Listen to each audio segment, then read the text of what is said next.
Hi. ഇതൊക്കെ കാണുമ്പോഴാണ് രാഷ്ട്രീയക്കാരോട് പുച്ഛം തോന്നുന്നത്. എന്താ വെച്ചാല് ഇപ്പൊ കാണുന്ന ആളെ അപ്പാന്ന് വിളിക്കുന്ന സ്വഭാവമല്ലേ, അതാണ് ഈ രാഷ്ട്രീയക്കാരുടെ എല്ലാ നേതാക്കന്മാരും. ഇത് ഗീജിന്റെ ഏതോ പെരേ കൂടലാ. ഇയാൾ ഒരുപാട് വീഡിയോ ഇൻസ്റ്റാഗ്രാമിലും എല്ലാത്തിലും വൈറലാ. പക്ഷെ ഒരു സാധാരണക്കാരന് വരുന്നത്, ഒരു സാധാരണക്കാരന് ഭക്ഷണം കൊടുക്കണമൊന്നും കാണില്ല. എല്ലാം ഈ ചപ്പ് ചണ്ടില്ലേ, കുറെ ബ്ലോഗർമാര്, കുറെ സിനിമാ നടന്മാര്, കുറെ നേതാക്കന്മാര്. ഇവന്റെ മൈജിയിലൊക്കെ പോയിട്ട് സാധനം വാങ്ങലാറ് ഇപ്പൊ ആ പിടിച്ച ആൾക്കാർ തന്നെ. ഞാൻ ഇയാൾ പൈസ ഉണ്ടാക്കില്ല കൊണ്ടോ വലിയ പെര ഉണ്ടാക്കിക്കൊണ്ടൊന്നും പറയല്ല.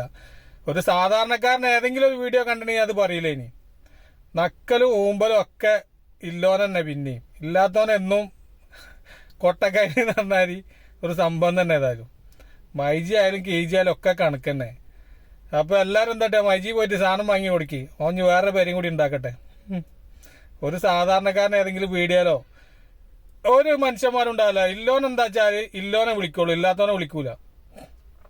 അതാണ് ദുനിയാവ്.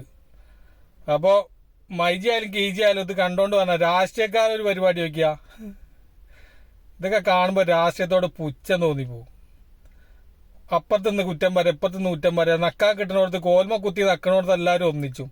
അപ്പൊ എല്ലാവരുടെ സ്നേഹം മാത്രം.